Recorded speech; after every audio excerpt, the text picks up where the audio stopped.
Business Nichima সমষ্টিৰ BPF প্ৰাৰ্থী James Basumatary, সভাজ্যৰ সমষ্টিৰ ধীৰাজ বৰগয়াৰী, থুৰিবাৰী সমষ্টিৰ খালিলুৰ ৰহমান আৰু মানস চেৰফাং সমষ্টিৰ জাংগিদা হাজৰিয়ে মনোনয়ন পত্ৰ দাখিল কৰিলে। বিপিএফৰ যথেষ্ট সংখ্যক কৰ্মী সমৰ্থকক লগত লৈ বিজনী মহকুমাধিপতি কাৰ্যালয়ত দাখিল কৰিলে মনোনয়ন পত্ৰ। News desk report NR24।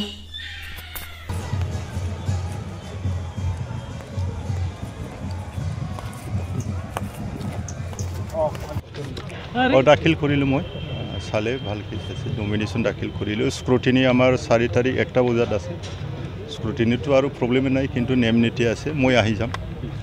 তো আমাৰ বিজনী চাব ডিভিজনৰ 4টা আছে, বাকী খাজুলগাঁও 3টা 7টা।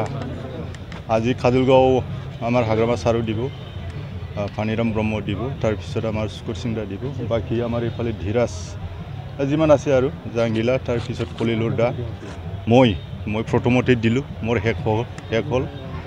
তো আপোনালোকে জানে ফিল্ডত অলপ সুধিব ফিল্ডত কেনেকুৱা, কি ধৰণৰ ফিল্ডটো কেনেকুৱা আছে, কাৰ কেনেকুৱা আছে, এইটোতো মই এতিয়া ক'লেও নহ'ব। তো মই আশাবাদী যে ভাল ভোটৰ ব্যৱধান ডিফাৰেঞ্চত মই জিকি যাম। কাৰণে কৃতিত্ব দিম, শুভেচ্ছা জনাম, আন্তৰিক অভিনন্দন জনাম।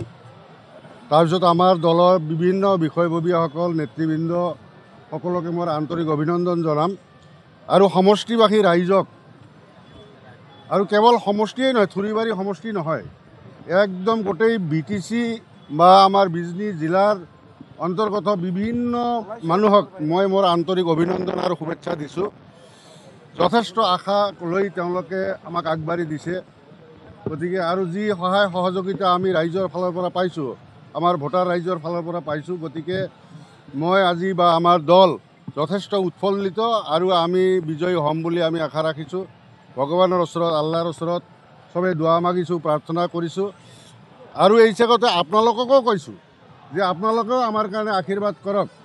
আমাৰ সমষ্টিটো 5 বছৰৰ কাৰণে যেনেকৈ পিছুৱাই গ'ল, আমি আকৌ আমাৰ হাগ্ৰামা মহিলাৰী ডাঙৰীয়াক দলৰ গুৰু দায়িত্ব ন্যস্ত কৰি আমি যাতে BTCখনক আকৌ উন্নতিৰ পথত আগুৱাই লৈ যাব পাৰোঁ, বিশ্বৰ বা ভাৰতবৰ্ষৰ বিভিন্ন ষ্টেটৰ লগত আমি তুলনা কৰি আগুৱাই যাব পাৰোঁ, তাৰ কাৰণে কিছু সহায় সহযোগিতা আপোনালোকৰ পৰাও আমি আশা কৰিছোঁ। মানে সেইটো চিম্পল, এনচাৰটো চিম্পল। মানে কি হ'ল, ৰাইজৰ আশা আকাংক্ষা যদি পূৰণ কৰিব নোৱাৰে, তেতিয়া ৰাইজে যি দলে আশা আকাংক্ষা পূৰণ কৰিব নোৱাৰে তেওঁলোকক নাকচ কৰে।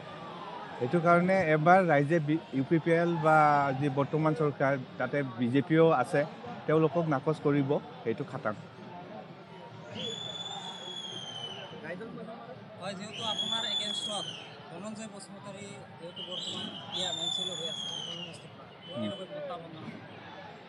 প্ৰত্যাহ্বান মানে কি, আমাৰ হাগ্ৰামা ছাৰে 5টা গেৰেণ্টি অলৰেডি এনাউন্সমেণ্ট কৰিছে। এই 5টা গেৰেণ্টিটো মানে ৰাইজৰ কাৰণে এটা ভাল এট্ৰেকশ্যন হৈ পৰিছে। ৰাইজে আৰু হাগ্ৰামা ছাৰক জানে যে হাগ্ৰামা ছাৰ যি কয় সেইটো কৰি দেখায়। সেইটো 17 বছৰত তেওঁ যি এটা হাগ্ৰামা ছাৰৰ এটা ব্ৰেণ্ড হৈ গৈছে, যে যি কয় সেইটোৱে কৰে। সেইটো কাৰণে ৰাইজে এই 5টা গেৰেণ্টিৰ কাৰণে এবাৰ BPFক ভোট দিব। আনন্দিত মই, আৰু মই যে জিকিম এইটো খাটাং চুবাজাৰ সমষ্টিকো ধৰি ৰাখিব নোৱাৰে। এইখিনি মানে আজি দলে বোলে ৰাইজে ওলাই আহিছে, আৰু যিখিনি মই ফিল্ডত ঘূৰি গম পাইছোঁ, চুবাজাৰ সমষ্টিক ধৰি ৰাখিব নোৱাৰে। মই জিতিব, আমি চুবাজাৰ BPF হিচাপে চুবাজাৰ যে জিকিম এইটো খাটাং। ৰাইজে আমনি লাগি গৈছে, 5 বছৰ কি হৈছে, কি অহা নাই। যিটো চৰকাৰ বৰ্তমান আছিলে কেইদিনমান আগতে, এতিয়াতো বৰ্তমান নাই, আমনি লাগি গৈছে।